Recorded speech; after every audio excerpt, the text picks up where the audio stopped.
I waltz in and do the hair toss and say, I'm a sex coach.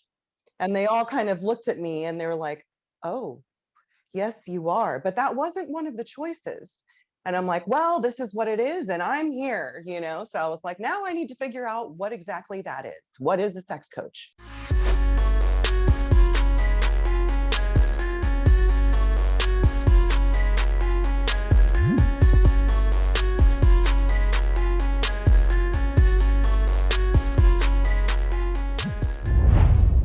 All right, what's going on, everybody? Welcome back to another podcast episode of mine. I am the host. My name is Kai, and today we have a very special guest with us. I'm really excited because I have no idea how exactly she got into this field. I'm looking forward to learning all about it. So, Stacie, would you like to introduce yourself and everything that you do? Sure. My name is Stacie Ysidro, and I'm a sex coach. I appreciate you having me on and being interested in the topic at hand. I'm originally from Tampa, Florida, and I still live within the Tampa Bay area. Um, I guess I could tell you that I work with people who are in a place where they've really achieved a lot on paper, like as far as work, maybe family, the exterior stuff. And yet they still kind of feel unsatisfied or unfulfilled. Mm, And they start to realize that one of the only areas they haven't really focused on is sexuality and relationships. mm, So to me, excuse me, sexuality is like one of the last frontiers of personal growth and development. It's actually a wonderful starting place because as we explore sexuality, we take what we're learning about ourselves and other people and it starts to flow out into the rest of our lives. mm, And why sexuality? Because it's part of being a human being. And orgasmic energy is a life force energy that flows through us and it makes us alive. It's not something you can necessarily cut you open and see, but we feel it and it's there. After all, it is how we procreate and make more people. And it's also for a lot more than just that. One of the reasons why I did want to have you on is because I do have a friend of mine. She's actually a relationship coach. And me and her were talking about it. We were trying to create a course together. And one of the things that came up was the topic of sex, because your average relationship, for one, we're not taught about relationships as it is. Two, we're not taught much about sex at all. Maybe just to watch from porn or from what our friends have to say about it. And when we talk about it with them. But not a lot of us are so open about sex and what we actually want physically and what turns us on, what turns us off, what we would like. That sexual communication, that effective communication about being open with your sexuality and what really pleasures you. I think if you are with somebody, you should be able to share that. But I think a lot of people do feel judgment, like maybe they're thinking like, oh, I don't know if I can be open with this person. What if I say this? I'm into this, but they're like, oh no, like what if they look at me weird or something like that? So is that a common experience that you have with a lot of people, or how does it work from what you've Yeah, seen? there's a lot of people that there's fear of rejection. Hmm. There's underlying feelings of like not enough, which in turn leads to that overachiever syndrome and all these other areas of their life. And once you start kind of hitting a wall with that, um, it's like, what else is there? And how can I experience this happiness and fulfillment from within me rather than seeking it outside of myself? So, one of my goals in working with people is to create that sense of fulfillment and satisfaction and wholeness within themselves, having a level of self acceptance to where you do feel safe to communicate. You learn communication skills. You learn how you experience arousal and pleasure and how to step into pleasure beyond sex. Most people identify pleasure and arousal with sex. And when that area is lacking or not really happening, or you're not getting that arousal and pleasure, then there's this disconnect. And one of the things I teach people is there's so many different ways to experience arousal and pleasure beyond just sexual interaction. Mhm. So let's go back. How did you get into this field? Because I have never met a sex coach before. I met life coaches, business coaches, relationship. I met all coaches, in almost every field, but I have never actually talked to a sex coach. So how did you get into it? What made you get into it? If you want to talk about that. So, sure. I call it one of my past lives. Hmm. I am still, but was a cosmetologist full time. So in high school, I started cosmetology school. And by the time I graduated when I was 17, I was already working in a salon doing hair. So between then and till about 30, I was a full-time salon professional, salon manager, owner. And I realized what really helped me, and being in that career so young and being really successful, was the coaching and the mentorship that I achieved, like that I experienced along the way.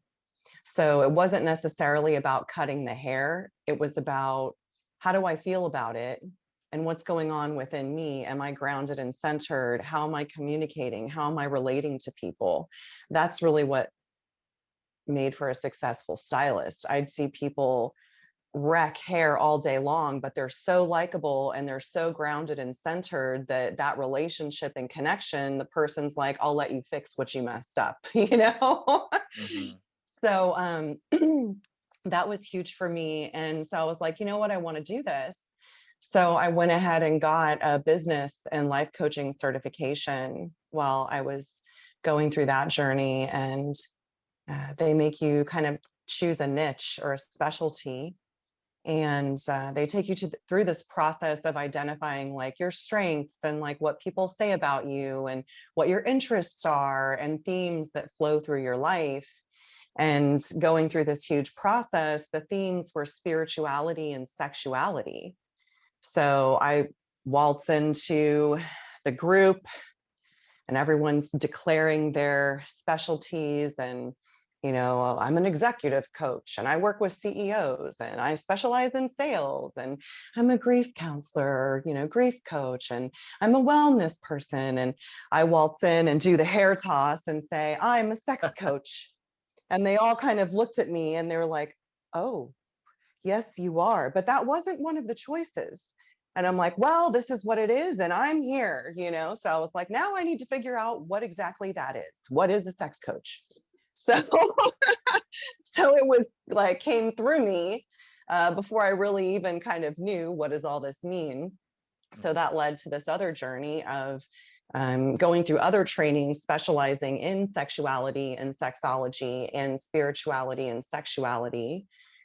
So sacred sexuality, tantra, um, and yeah, fast forward over 10 years, a bunch of certifications, lots of experiences, workshops, events, and working with people. And yeah, what I do is really a combination of some somatics. So it's body based, Hmm. work with people. And it's also around your attitudes, ideas, and beliefs around sexuality.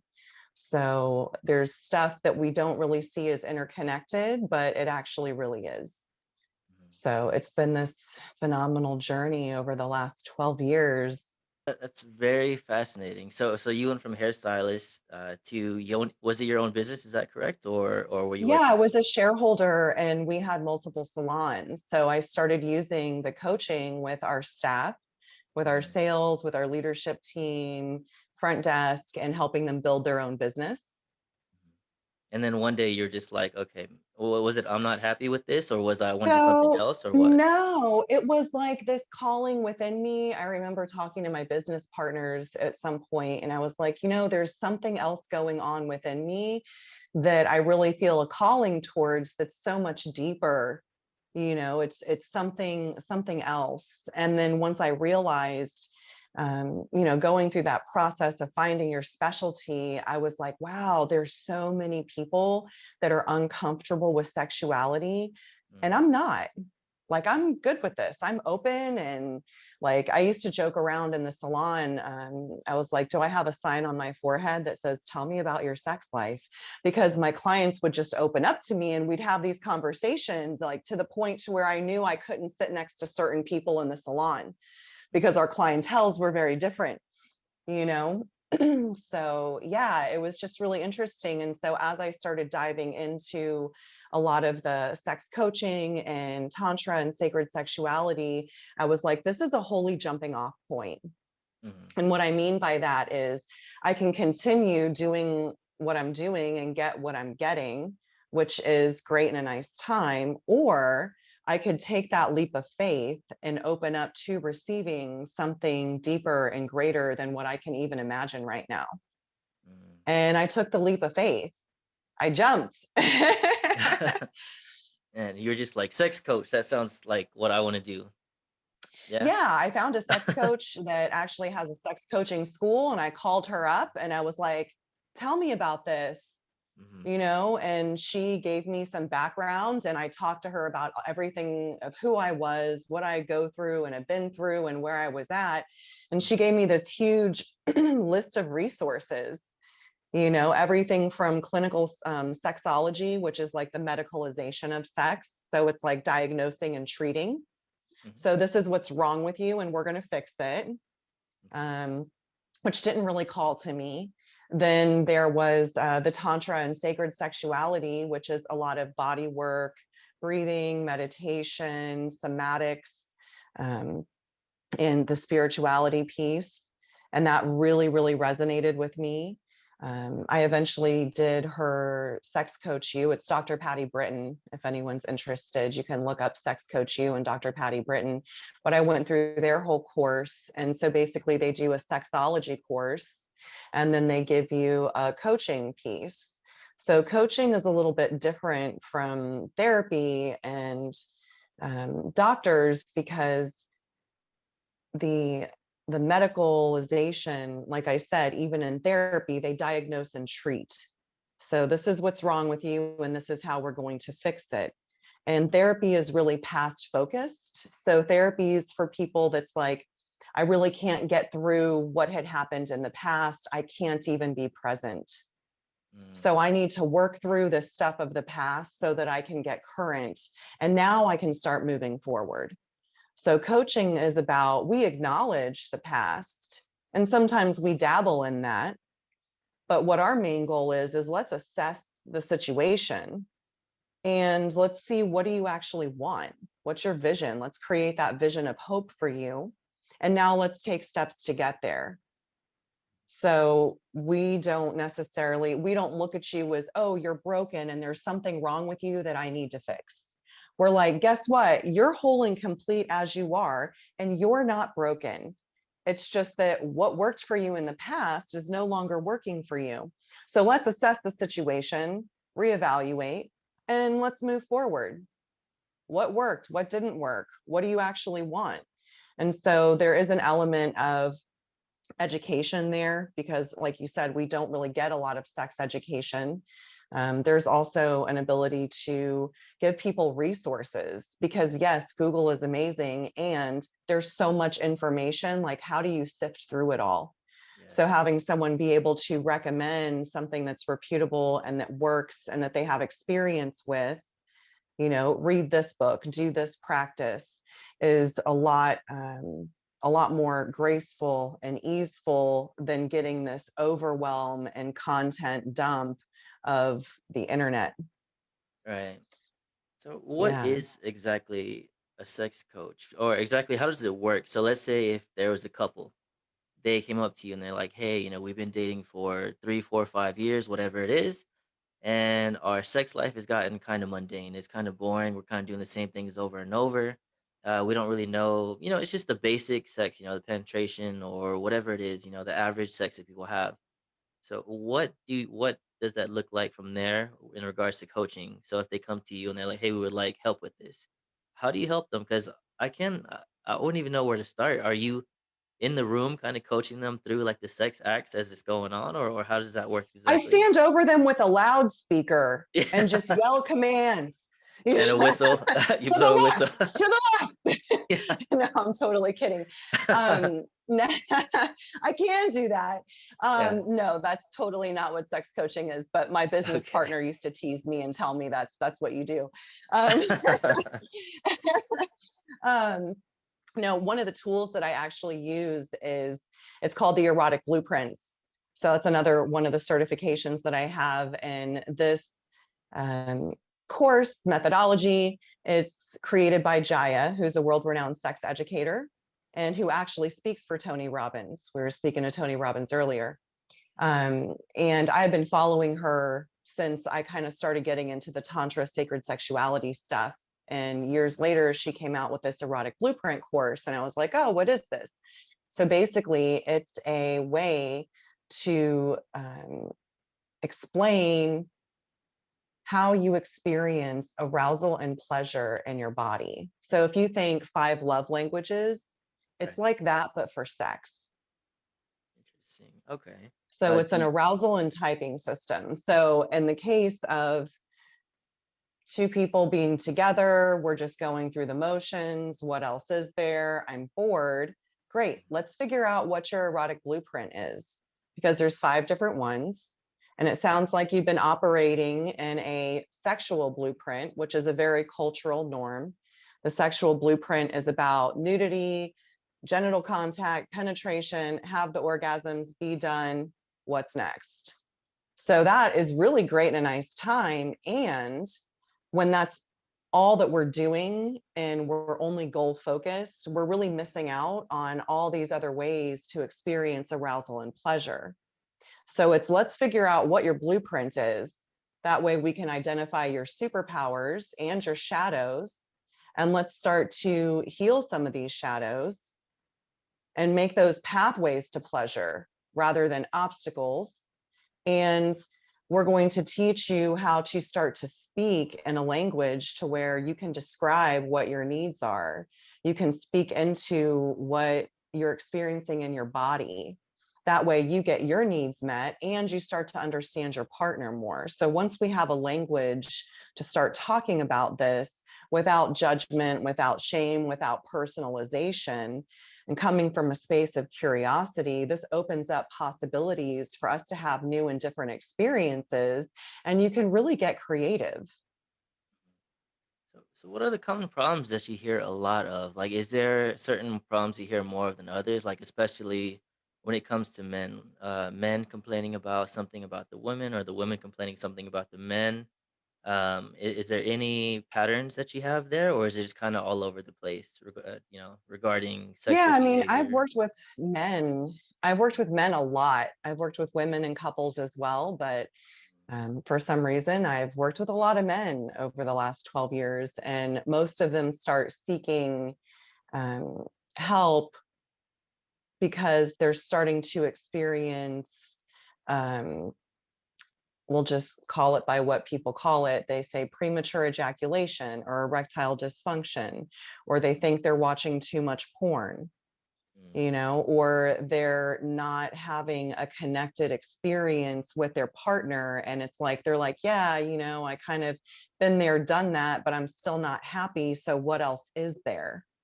right. So, and then two, even working with women, there's a disconnect from their pleasure. So it's an inability to experience orgasm, an inability to really let go and feel held.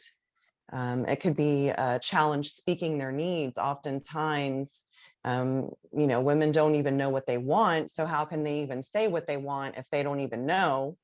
And then once they figure it out, can you really allow yourself to receive that pleasure that you're now requesting? Mhm. Right. And so the way I kind of see it is everyone, whether you're a man or a woman or anything in between, we're all mixtures of divine masculine and divine feminine energy, for lack of better words. You can say yin and yang, but we're all a mixture of those. And so when we only identify ourselves as one or the other, we are missing part of ourselves. So part of this process is embracing all aspects of yourselves, your strengths and stabilities, and ability to direct and control, and also your ability to surrender and let go and be creative. I love So oftentimes, men are told you don't have feelings, you go in, get the job done. They're really dissected out of any vulnerable space. And one of the only areas that they're allowed to experience connection, touch, even just platonic touch, they're starved of, is through sex. Okay, you have work, which maybe you're shaking hands, there's still no touch there. It's still a very strength, stability structure. There's no vulnerability. You get some connection, but it's very professional. Maybe if you do sports, there's a little more contact there. And if you have kids, you get to step into a father role, or if you're an uncle or something. But women, on the other hand, are pretty much inundated with touch. They're your feelings, and you're taking care of everyone. That's what you're here for. So we're getting fed these opposite messages. We're having opposite experiences. So no wonder when we come together, there's a clash. Right. So men are starved of this touch, and the only way they get to experience this connection and vulnerability is through sex. Women are inundated with touch and vulnerability and sex to where they're like, get off me. So it's like two people are starving, but Mhm. kind of in different ways. So we need to embrace both aspects of ourselves so we can really come together. So you've got to be like whole and complete within yourself to really step into partnership with someone else authentically. Mhm. I love that because when I was younger, like we were talking earlier, I wasn't told about sex besides some type of basic health class. Other than that, like I said, we are talking about porn is where a majority of my guy friends, where we started getting it, getting our information from. At the library, maybe we'll stumble across like a Kama Sutra book or something like that, just so we can try to like find different positions and because I guess the man's typical thinking is like, okay, let's go in. We want to please her, we want to make her have all these orgasms, but it's just hard, it's rough, and try to last as long as you can. And when you're done, that's it. Hopefully, she's like she's got hers, and she's tired out, and then she brags about you the next day or something like that. That's kind of like the basic man attitude that I see a lot, especially from my friends and all that growing up. So it is very interesting that you say to hear that about the woman's experience. So how can men better help understand the woman's point of view? And then from there, I guess if you want to talk about the erotic blueprint you were talking about as well. Sure. So I think the first thing is calling out that men and women are much more similar than they think. Mm, So I have seen men that are actually really in touch with their feelings and really in touch with their vulnerability and able to really open and connect. So they're very much connected to this. And so for them, they're being told, no, no, you have to be strong and stable. And now there's something wrong with you because you're connected to your feelings. So that's bullshit, first of all. So is what happens is I see a lot of times like men that are in an energetic or sensual blueprint, which is very much about the energy, the space between, the romance. And so they're operating out of a sexual blueprint. And so that's where there's a disconnect, right? And there are women who are very strong women and who maybe aren't connected to their feelings, and they stay very much in that strength and stability role in their life. So they have a hard time embracing their vulnerability and allowing themselves to receive. So something that you would think is a traditionally man problem, actually women have that too. And something you would think that's a vice versa, a woman's problem, sometimes men have that too. So it's kind of shattering those labels, first of all. And yes, biologically, we are wired a little differently. So, to give you an analogy, like a Tantra analogy, is a lot of time men's arousal, it's like lighting a fire. So, it's quicker, it's very visual, You can go to 0 to 60 very quickly. And then women's arousal is usually kind of like boiling water. So it takes a little bit longer for that water to heat up. But once that water is hot, it's hot for a long time and it takes a while to cool down. So the first thing I would tell anybody is to slow down. Slow down. And it's about getting out of your head and getting into your body. This is where presence and mindfulness come in. Because a lot of us in our culture, like it's really in a headspace, we're thinking and analyzing and what is it? What does it mean? What do I do? When the gift is in the present moment, it's not forward thinking, it's not stuck in the past, it's what is here right now. And so when we're in an experience with someone and we're busy trying to check the boxes or do what we think is supposed to happen, we're missing out in the pleasure of the present moment. So when we slow down and really sit with each other and start having conversation, or even going in with really light and slow touch first and seeing what happens, it's coming into presence.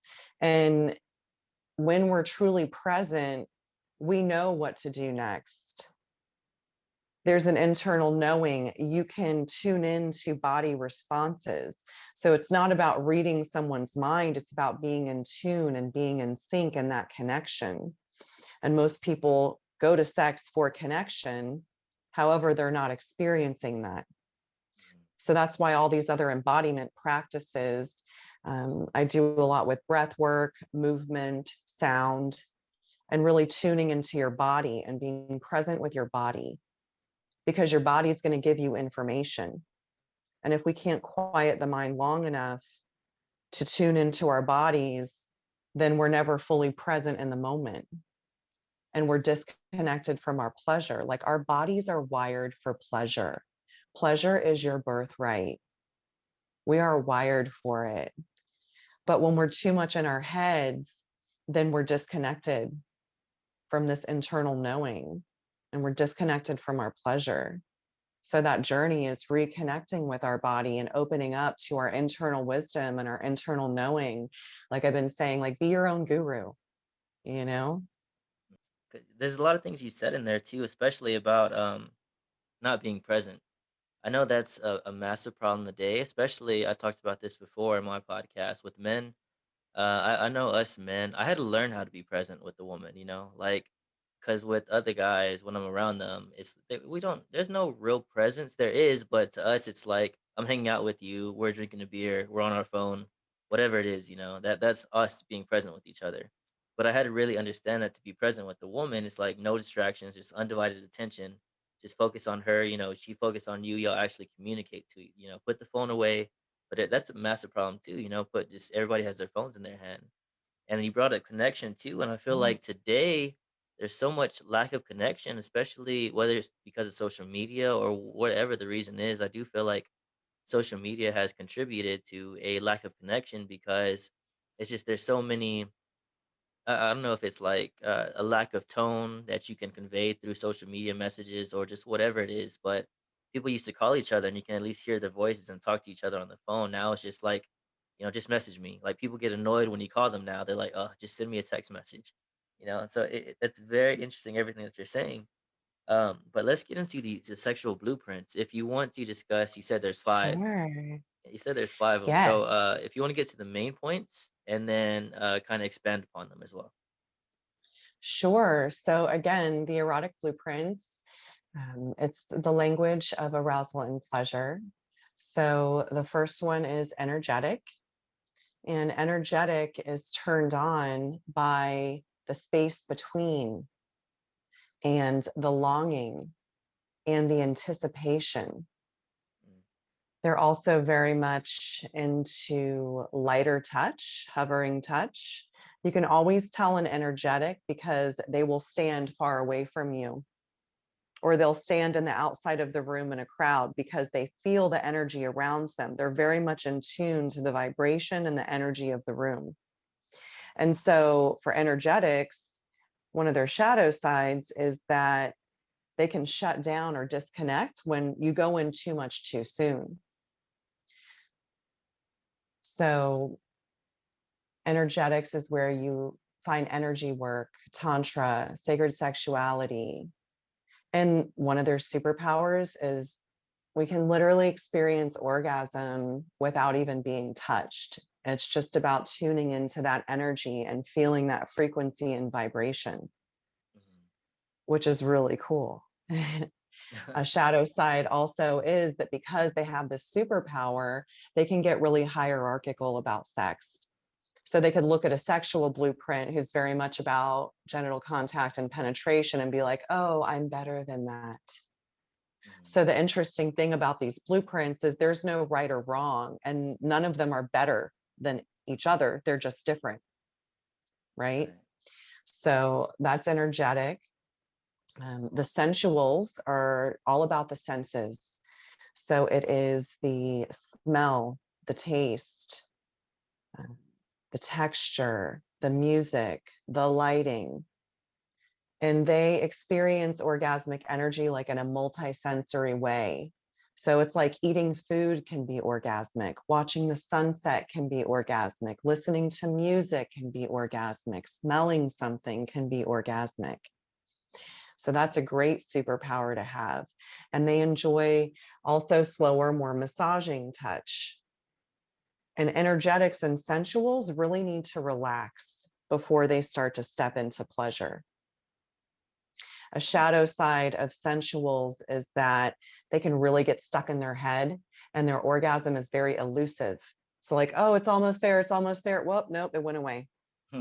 And they can get really caught up in, well, you know, I can't, I don't, the song, I don't like it. I can't do it. Or there's laundry on the floor and dishes in a sink. Like, I can't, I don't feel sexy. Like I'm not Right. focused on that, you know? So it's really important for them to be able to create a space where they can step into pleasure and really start playing around with that. The lighting, the music, the smells, the candles. Mm. Another blueprint we've spoken to is the sexual, which is again, the superpower is 0 to 60 very quickly. They are very turned on by nudity, genital contact, penetration, and they'll use very direct language and they have no issue getting in your space. Like they are very direct people, will come right up to you know, to whereas an energetic will step back because they need the space. The sexual is like direct and penetrative. So that's a lot of times what you see in like porn or that we're being fed in media, that this is what it is. So the shadow side of that is we're missing out on all these other ways that we can experience deep connection and expand our pleasure when we're goal oriented. And especially for men, if they're energetic and sensual and they're trying to operate in a sexual space, there's a lot of dysfunction, quote unquote, because they're really turned on by the space between and they're thinking that they have to go in right away directly, and then it's not working for them. So I often see energetics and sensuals that are operating as sexuals and they're just not happy and experiencing a lot of conflict. So that's kind of an interesting noticing I've been having lately. So Um, which ones of these work together? Because I'm pretty sure you have some that kind of mesh better than others, and there's probably like opposites, like you said. You said the was it the sexual and the what was it the energetic? Is that correct? They kind of opposite. Is that right? so you could kind of say that they're opposite, but this is the thing is everybody's a mixture of these blueprints. Okay. All So right. you can be a sexual energetic or an energetic with a high sexual. So it's really about where's the breakdown? And now how can we connect in this space, right? Right. There's two more. There's kink blueprint. And so that's about taboo. And a lot of times when I say kink, people think, oh, it's pain. It's whips and chains, you know. I'm not Uh, into that. And that isn't necessarily what kink is all about. That can be a part of kink, but mhm, kink is anything that is taboo to you. So if you always have sex with the lights off and you turn the lights on, that could be kinky to you. mm, So it's just about your idea of taboo, mhm, you know, and embracing that. So it's the turn on from like, ooh, I'm not supposed to be doing this. Right. And you can have a psychological kink that's more into like power play dynamics, as far as, you know, oh, I'm going to ravish you. And oh, I'm just being, you know, I'm going to surrender and let you ravish me. So it's like playing within those power dynamics. okay. And then there's also sensation based kink, which people really do experience arousal and pleasure through intense body sensations. Um, a shadow side of kink is oftentimes there's a lot of shame or guilt around what they like because they see it as taboo. Mhm, A superpower is they're super creative and they can also experience orgasm as far as non ordinary states of consciousness. So, kink and energetic are two blueprints where you can really experience non ordinary states of consciousness through sensations and energy and power play dynamics.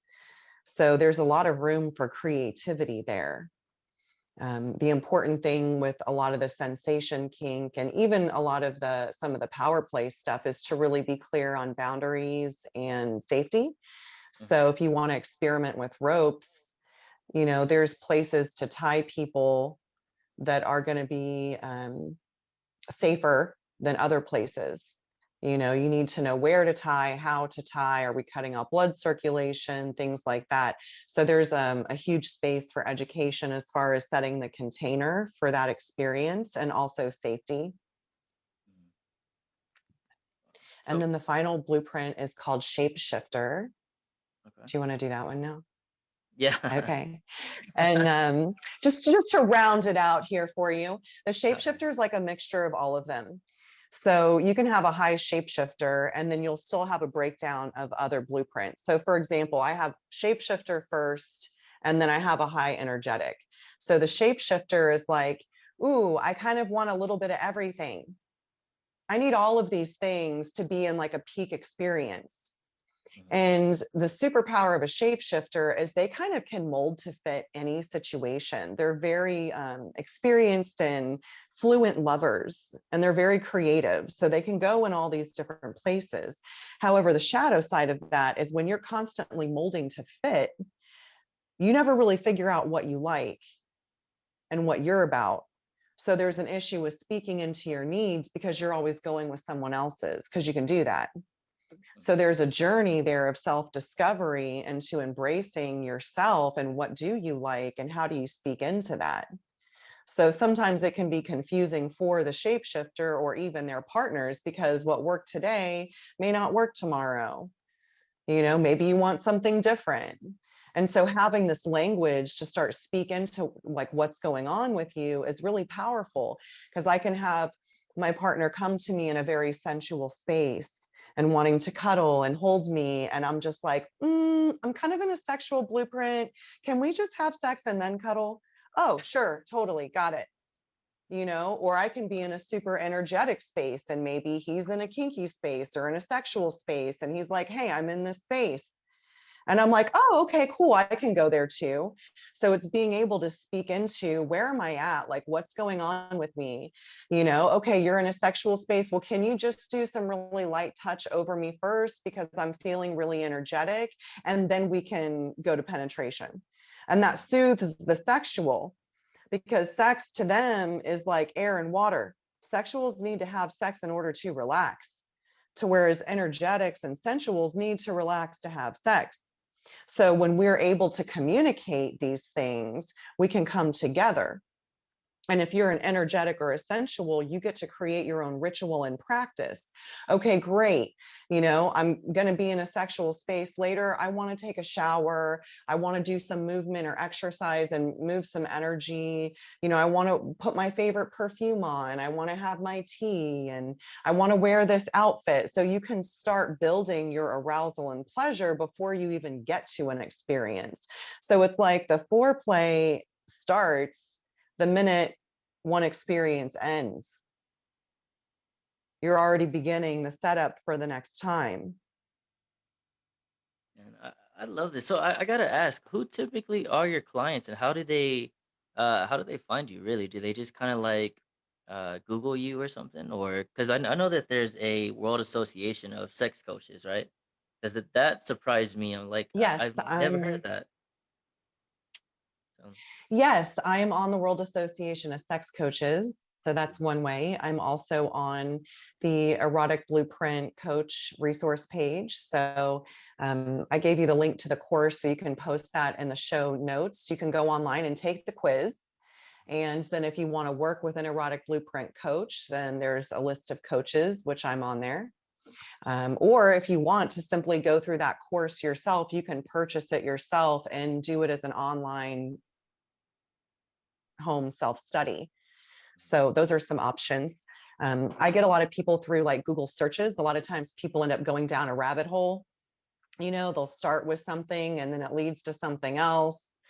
I see a lot of people within the Tantra sacred sexuality space, blueprint space.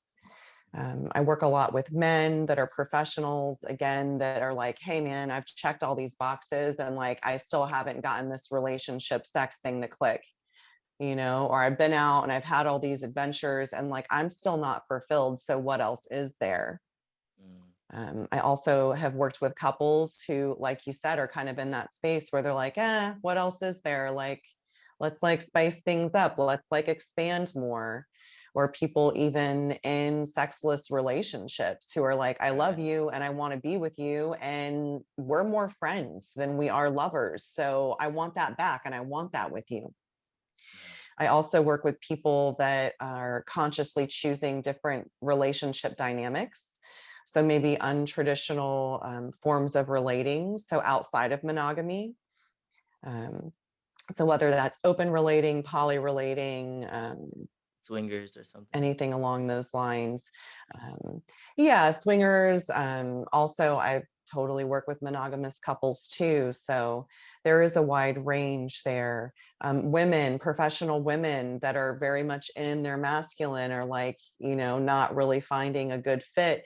And it's a lot of times people who have put a lot of effort into their work and they haven't really taken time for themselves. Mm, So it's about, hey, I'm ready to take some time for myself and really explore, and I've done all these other things and now I want to feel whole and complete because I did all this other stuff and I still don't feel whole and complete. They want relief and freedom is what mm, they ultimately want, and they want that connection yeah. and they want to experience more pleasure. So yeah, there's like tips and techniques that I can give people to say, oh yeah, do this technique, do that technique, which is great in a nice time. And if you don't do the work on yourself, Mhm. then it doesn't matter how many tips and techniques you know. It's like I said, I could cut the best hair, I could do the best color, but if I'm not great at relating to people and communicating, then people aren't going to come to me regardless of how good I do something. So it's the same thing in sex and relationships. You can learn all the tricks and positions, but if you're still coming from a place of, fear of judgment and seeking outside of yourself to fulfill something within you that you think you're lacking, people pick up on that and you're going to attract people that are in the same boat, which equals now you're in a codependent entanglement. And there's not fulfillment in that either. Mhm. Perfect. All right. Well, I think that will pretty much wrap up this episode for now. I had a very good time. Cool. Thank you very much, Stacy, for coming on. For everybody else that wants to see, more about what she does, maybe you're interested in getting some coaching from her, anything like that, I'll be posting the links inside the episode notes as well.